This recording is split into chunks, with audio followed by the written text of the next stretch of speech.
오늘이 2024년 올해 가장 추운 날 중에 하나라고 합니다.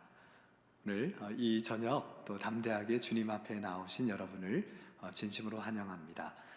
오늘 또 우리 고 김순희 권사님의 장례가 은혜 가운데 잘 마치게 되었습니다.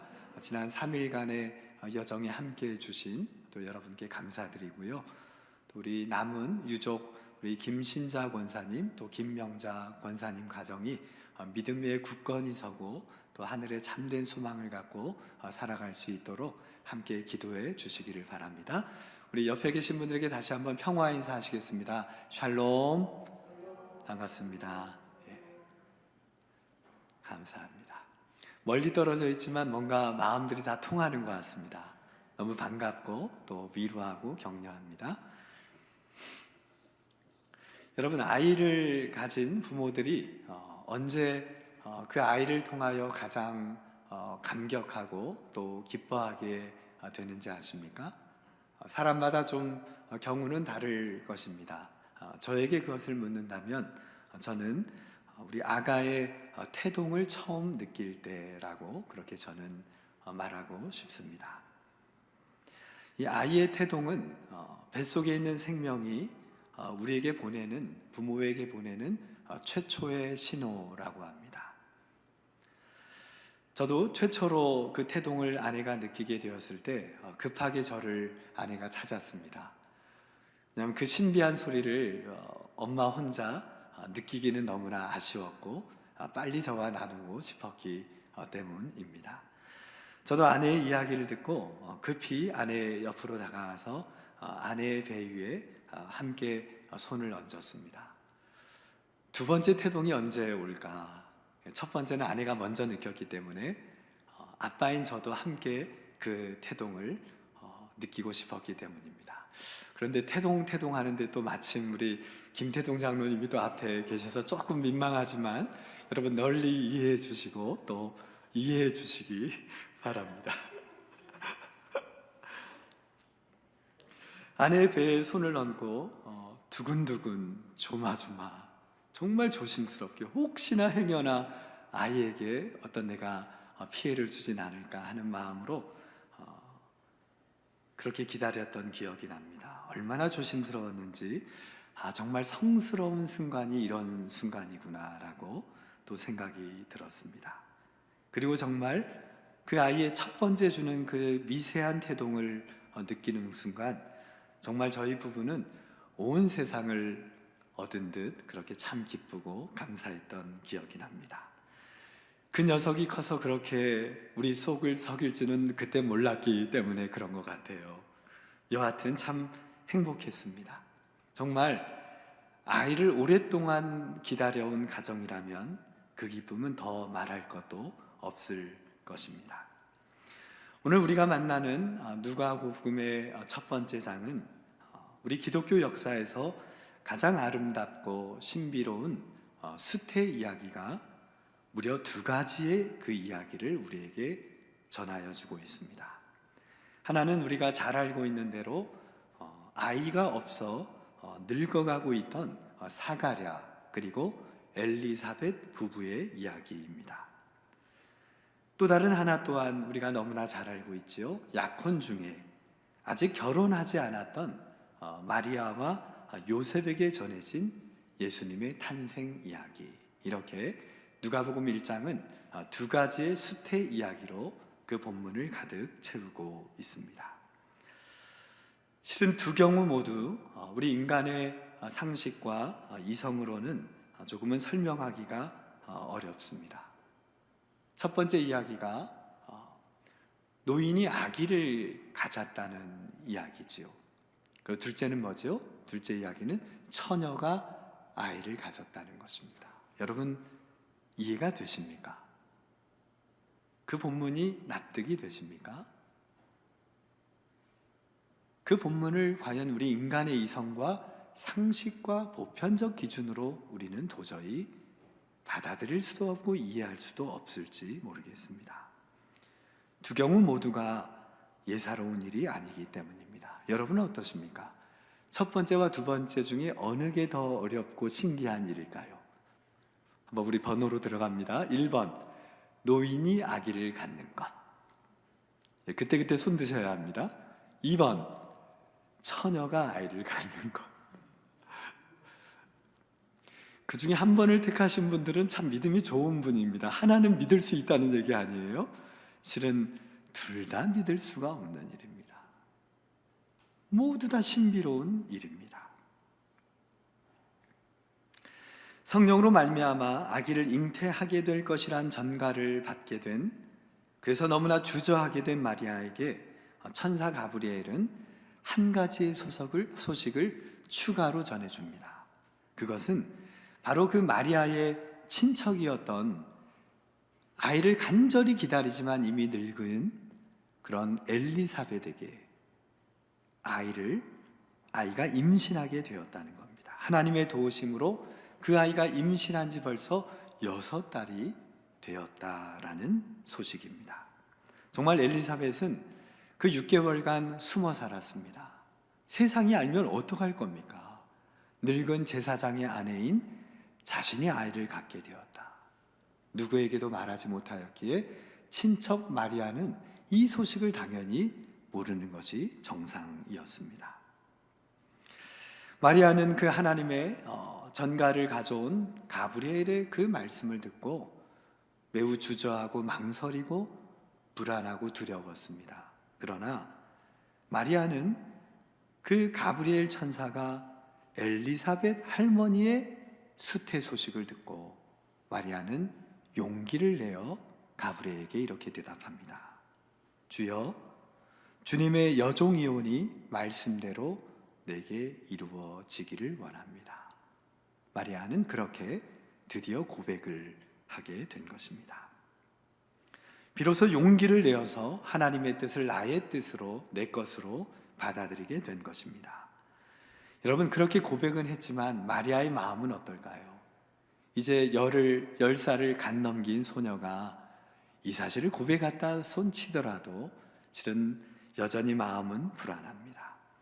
무언가 거역하기 어려운 힘에 이끌려 하나님의 구원의 역사에 자신을 바치기로 결단은 하였지만 이것은 일상적인 그 소녀의 행복을 송두리째 포기하는 일이 될지도 몰랐기 때문입니다.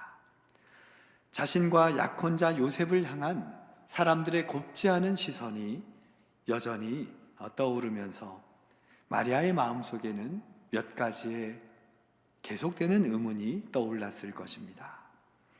어떻게 지극히 거룩하신 분이 인간의 몸을 입고 이 땅에 오셔야만 하는 것인가? 아니, 그것이 하나님의 뜻이라 해도 왜 하필이면 나인가? 이 세상에는 좀 더 가문이 좋고 부유하고 그리고 많이 배운 사람도 많은데 왜 이렇게 가혹한 운명이 나에게 다가오고 있는가? 그것도 처녀인 나를 왜 이렇게 힘들게 하는 것인가? 여러분, 마리아는 이러한 여전히 풀리지 않는 의문을 계속하여 갖고 또 품고 있었을 것입니다. 그녀의 마음은 계속해서 흔들립니다. 천사에게 마지막으로 아까 대답했던 내용이 뭐지요? 내가 주의 여종이오니 말씀대로 내게 이루어지니이다. 고백은 했는데 얼마나 후회가 되겠습니까? 하지 말걸. 계속하여 후회의 심정이 물결처럼 밀려왔는지도 모릅니다. 누군가는 이 어린 소녀의 마음을 붙잡아줄 사람이 필요했습니다. 여러분, 우리가 이 땅을 살아갈 때도 그렇습니다. 우리가 다 알지 못하는 신비롭고 놀라운 일들이 우리 앞에 일어납니다. 우리의 논리와 상식과 기준으로는 도저히 납득이 되지 않는 일일지도 모릅니다.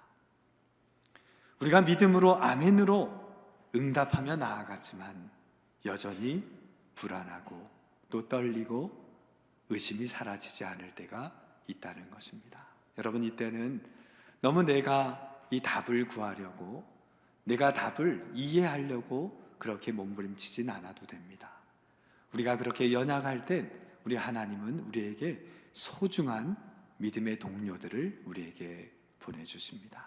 가족일 수도 있고요, 믿음의 동료일 수도 있고 우리의 지인이 될지도 모릅니다.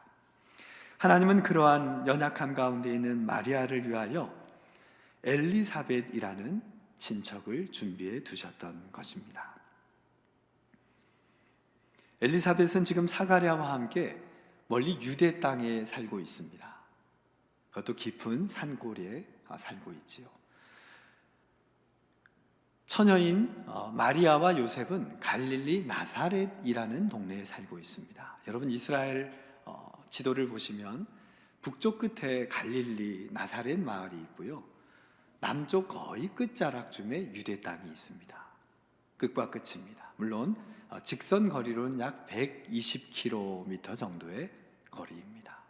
여러분, 지금 이 답답하고 불안한 마리아에게 거리가 무슨 상관이 있겠습니까? 마리아는 결심합니다.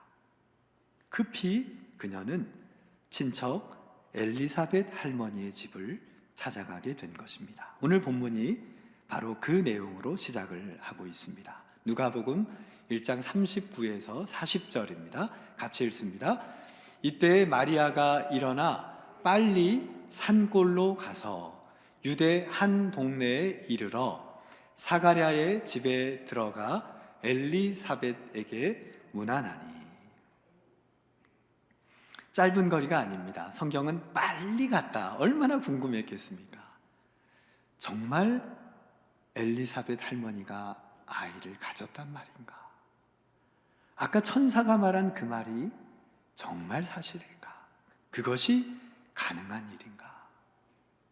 마리아는 너무나 궁금했고 또 의아했기 때문에, 또 자신의 현재 이 이해할 수 없는 의문의 이 신비 앞에서 이것을 빨리 확인하는 것이 매우 중요한 일이라고 생각하게 되었던 것입니다. 갈릴리에서 먼 여정을 한 걸음에 달려갔을지도 모르겠습니다. 그녀는 엘리사벳에게 일어난 놀라운 일을 반드시 두 눈으로 확인하기를 원했던 것입니다. 그리하여 자기에게 일어난 이 사건의 의미를 보다 분명히 알 수 있게 되기를 바랬었는지도 모릅니다. 이제 두 여인의 만남의 순간이 다가옵니다. 여러분, 이 만남의 순간은 정말 위대한 만남이라고 말할 수 있을 것입니다. 지금 이 두 여인의 특징은 하나님의 깊은 섭리 가운데 있는 여인입니다. 한 여인은 노인으로 아이를 가졌고요, 또 한 여인은 처녀로서 아이를 가진 것입니다. 이 두 사람이 서로를 격려하고 또 지지해주는 모습은 상상만으로도 아름답고 또 감동이 우리에게 밀려옵니다. 여러분, 이 모습을 그림으로 그려낸 화가가 있습니다. 그분은 우리가 잘 알고 있는 17세기 빛의 화가라고 불리웠던 렘브란트의 그림입니다. 이 그림에서 보면 마리아가 엘리사벳 할머니를 방문하게 되고요, 그리고 그 사가랴의 집 바로 앞에 사가랴와 엘리사벳이 나와서 그 마리아를 영접해주는 내용을 담고 있습니다. 그 그림이 얼마나 따뜻한지 또 감동적인지 모릅니다. 이 작품은 1640년에 그림이 완성되었고요, 제목은 방문이라는 제목으로 그려진 것입니다. 좀 그림이 작지요? 한번 이것을 조금 확대해 보겠습니다. 두 장면을 우리가 보게 되는데요. 먼저 저 별표가 그 예수님 위에 있던 그 별 아니고요, 표시하는 별입니다. 여러분, 두 여인의 만남이 보이십니까?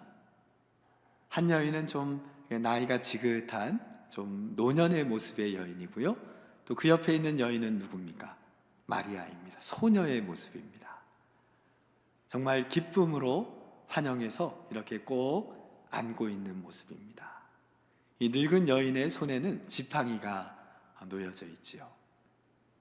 그리고 소녀는 그 노인의 품에 안기어 그대로 편안하게 서 있습니다. 그런데 여러분, 이 그림에 먼저 뒷면에 있는 그림을 하나 또 먼저 보시겠습니다. 뒷면에는 할아버지 한 분이 집에서 나오고 있고요. 또 어린 종의 손을 잡고 있습니다. 여러분, 이것은 이 사가랴가, 남편인 사가랴가 이미 나이가 많은 제사장입니다. 성경은 그가 늙었다라는 표현이 무려 누가복음 1장에만 3번 등장합니다.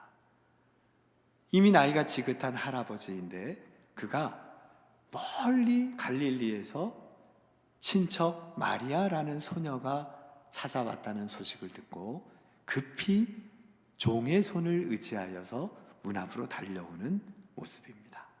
다시 한번 우리 마리아와 엘리사벳의 모습으로 가볼까요? 네, 여기에서 우리가 한 가지 또 깊이 보아야 할 부분이 있습니다. 이 렘브란트는 항상 빛과 어둠의 대조를 통하여 강렬한 메시지를 그 가운데 우리에게 보여줍니다. 여러분, 화난 마리아의 모습 가운데 마리아의 시선이 지금 어디를 향하고 있는지 혹시 아시겠습니까? 보통은 이렇게 만나면 우리 그분의 얼굴을 보잖아요. 근데 가만히 저 그림을 살펴보면 마리아의 시선은 지금 어디에 있어요? 할머니의 배 쪽으로 가요. 지금 마리아가 얼마나 궁금하겠습니까? 아니, 할머니가 진짜 천사의 말대로 잉태했단 말인가? 아니, 그럴 수는 없는데 진짜 그게 가능한가? 가만히 보고 있어요. 렘브란트가 기가 막힙니다.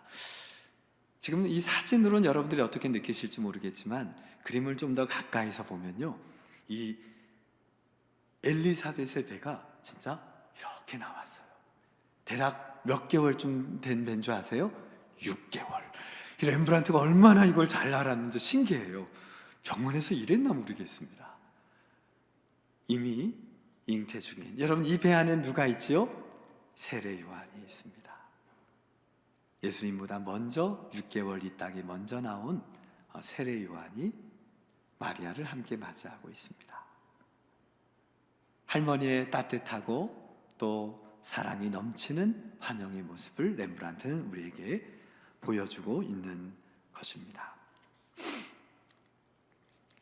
이제 성경은 그렇게 마리아가 사가랴의 집에 들어가 그 문 앞에서 인사하는 순간 엘리사벳의 태중에 있는 아기가 기쁨으로 뛰놀았다라는 이야기를 우리에게 전해줍니다. 41절의 말씀입니다. 엘리사벳이 마리아가 문안함을 들음에 아이가 복중에서 뛰노는지라 엘리사벳이 성령의 충만함을 받아. 여러분, 지금 엘리사벳의 뱃속에 있는 아이가 몇 개월이라고 했습니까? 6개월입니다. 여러분, 보통 우리 아이의 태동은 한 언제부터 느껴지는 줄 아십니까? 우리 남성들은 결코 안다고 할 수 없겠습니다만 대략 의학적인 정보로 보면 한 16주에서 한 25주 사이의 태동을 기본적으로 느끼게 된다고 합니다. 그러니까 한 5개월, 6개월 정도의 시간이 필요한 것이지요. 지금 이 엘리사벳의 태중에 있는 아기는 왜 이렇게 기뻐 뛰놀게 되었을까요? 그토록 사랑하고 소망하는 동생 아기 예수님이 바로 저 태중에 있기 때문입니다. 온 인류를 구원할 메시아가 바로 나의 마리아 이모로부터 그 뱃속에 잉태되었기 때문에 이 아이는 얼마나 기쁘게 뛰놀았는지 모릅니다. 여러분, 이 두 여인의 태중에 있는 아기들의 삶이 이렇게 연결이 된 거예요. 그냥 각자 살다가 어느 날 그분의 길을 예비한 것이 아닙니다. 태중에 있을 때 이 아이들은 이 아기 예수님과 세례 요한은 이미 깊은 교류와 감동이 묘하게 연결되어 있었던 것입니다. 엘리사벳은 엄마로서 그 뱃속에 있는 아가의 태동이 무엇인지를 그는 금방 알아차렸습니다. 그리고 이 아기의 태동을 느낀 엘리사벳은 이제 성령의 충만함을 입어 이렇게 말하게 됩니다. 42절에서 45절까지의 말씀입니다. 큰 소리로 불러 이르되 여자 중에 내가 복이 있으며 내 태중의 아이도 복이 있도다. 내 주의 어머니가 내게 나아오니 이 어찌 된 일인가. 44절입니다. 보라, 내 문안하는 소리가 내 귀에 들릴 때에 아이가 내 복중에 기쁨으로 뛰놀았도다. 주께서 하신 말씀이 반드시 이루어지리라고 믿은 그 여자에게 복이 있도다. 여러분, 대체 언제 엘리사벳이 우리 소녀 마리아의 임신한 사실을 알게 되었을까요? 바로 이때입니다. 성령의 충만함으로 알았던 것입니다. 뱃속에는 아기의 태동을 느끼면서 이 태동은 분명히 신비로운 구원의 역사가 우리 가운데 임하게 된 것을 그녀는 깨닫게 된 것입니다. 다시 한번 이 구절을 보시면 42절을 같이 보실까요? 네. 이제 그 엘리사벳은 큰 소리로 노래를 부릅니다. 뭐라고 노래를 부를까요? 첫 번째 우리 노래 같이 불러봅니다. 여자 중에 내가 복이 있으며. 그죠? 여러분, 왜 마리아를 향하여 여자 중에 내가 복이 있도다라고 말했을까요? 당연하죠. 이 땅의 모든 여인 중에 메시아를 잉태한 여인이기 때문입니다. 온 인류를 구원할 하나님의 아들 되신 예수 그리스도를 잉태하였기 때문입니다. 여러분, 이보다 더한 존경과 감사의 표현이 어디에 있겠습니까? 여자 중에 내가 복이 있구나. 또 두 번째는 뭐라고 할까요? 내 태중에 아이도 복이 있도다. 그렇죠? 우리를 위하여 이 땅에 오실, 그리하여 성령으로 잉태된 처녀에겐 불가능한 놀랍고 신비로운 그 일이 바로 이 아이를 통하여 우리에게 드러난다는 것을 고백하고 있는 것입니다. 43절에 보니까 더 극존칭을 사용합니다. 뭐라고 43절에 표현하죠? 마리아를 향하여 내 주의 어머니가 내게 나오니 이 어찌 된 일인가. 여러분, 지금 대략 한 60세 된 노인과 그리고 10살이 조금 넘은 소녀가 지금 대화하는 거예요. 할머니가 지금 소녀에게 내 주의 어머니가 내게 나아오시니 이 어찌 된 일입니까? 그녀를 향하여 이렇게 고백하고 있는 것입니다. 여러분, 내 주의 어머니라는 표현, 이것은 극존칭의 표현입니다. 내 하나님의 어머니라는 말입니다. 우리의 주인 되신 그분의 어머니가 나에게 나오니 이 어찌 된 일입니까? 엘리사벳은 하나님의 은혜로 아이를 잉태했기 때문에 하늘의 기미에 매우 예민하게 반응합니다. 그러기에 마리아가 자기 집에 들어오는 순간 태중에서 뛰노는 아기의 몸짓이 무엇을 의미하는지를 정확히 알아차렸던 것입니다. 이제 그녀는 극존칭을 써가며 마리아를 환영하고 또 인사하고 있습니다. 참으로 아름답고 감동적인 표현입니다. 저는 이 부분을 묵상하다가 참 궁금해졌습니다. 이 시간에 이 할머니와 소녀 간의 대화는 좀 더 어떻게 발전되었을까? 여러분, 어떤 대화가 더 이루어졌을까요? 아마 서로 이런 대화를 나누었을지도 모르겠습니다. 이 땅에 우리가 어머니가 된다는 것은 과연 무엇일까? 이런 이야기를 나누었을지도 모르겠습니다. 혹은 마리아나 나나 앞으로 우리에게 닥쳐올 그 시간들을 우리가 어떻게 견뎌내야 할 것인가? 라는 것을 나누었을지도 모르겠습니다. 여러분, 지금 엘리사벳과 마리아는 로마의 식민지 아래 살아가고 있습니다. 그녀들은 그런 로마의 식민지 백성으로 살아가는 서름이 무엇인가, 그리고 이러한 잘못된 성전 체제에 대한 안타까움을 나누고 있었을지도 모릅니다. 아니면 자기의 욕심만을 채우며 살아가던 당시에 종교 지도자들에 대한 불편한 마음도 나누었을지도 모릅니다. 여러분, 무엇을 나누든 상관이 없습니다. 무언가 우리가 마음을 나눌 사람이 있다는 것은 참으로 행복한 일입니다. 그들은 함께 있었기 때문에 자신의 삶 앞에서 벌어진 의문을 그저 의심으로 끝내지 않고 그 의문을 벗어서 하나님에 대한 신뢰로 깊이 나아가게 된 것입니다. 우리는 때론 내게 일어나는 삶의 의미를 다 깨닫지 못할 때가 있습니다. 그러기에 우리에게는 영적으로 예민한 사람들이 꼭 필요합니다. 여러분, 이것은요, 나이를 넘어서는 일입니다. 이것은요, 성별을 넘어서는 일입니다. 이것은 우리의 환경을 벗어나는 일입니다. 이것은 우리가 어떤 지위에 놓여 있든지 그것과는 차원이 다른 문제인 것입니다. 우리는 그러한 소중한 만남을 통하여 내 삶에 일어나고 있는 변화를 알아차리게 되는 것입니다. 마리아는 엘리사벳을 만남으로 하나님의 소명을 분명히 알게 되었습니다. 엘리사벳 또한 자신 앞에 벌어진 놀랍고 신비한 그 일을 어린 소녀와의 특별한 만남으로 보다 깊은 하나님의 뜻을 발견하게 되었습니다. 여러분, 우리 모두에게는 이러한 엘리사벳이 필요합니다. 하늘의 비밀을 나눌 수 있는 그러한 동료들 말입니다. 흔들리는 우리의 마음을 붙잡아주고 우리의 생에서 벌어지고 있는 이해가 되지 않는 놀라운 하나님의 그 구원의 일을, 그 의미를 함께 깨닫게 해주는 그러한 소중한 사람들이 우리에게는 필요합니다. 오늘 여러분은 여러분의 삶 가운데 벌어지는 이 하늘의 기밀을, 하늘의 낌새를 알아차릴 만큼 예민하고 또 민감한 영혼을 가지고 살아가고 있습니까? 지금 우리 속에서 꿈틀거리는 그 생명의 고동을 여러분들은 듣고 계십니까? 그 생명의 태동을 여러분들은 느끼고 있습니까? 우리를 통해 탄생하려는 그 하나님의 희망과 빛의 고동을 여러분들은 듣고 느끼고 계십니까?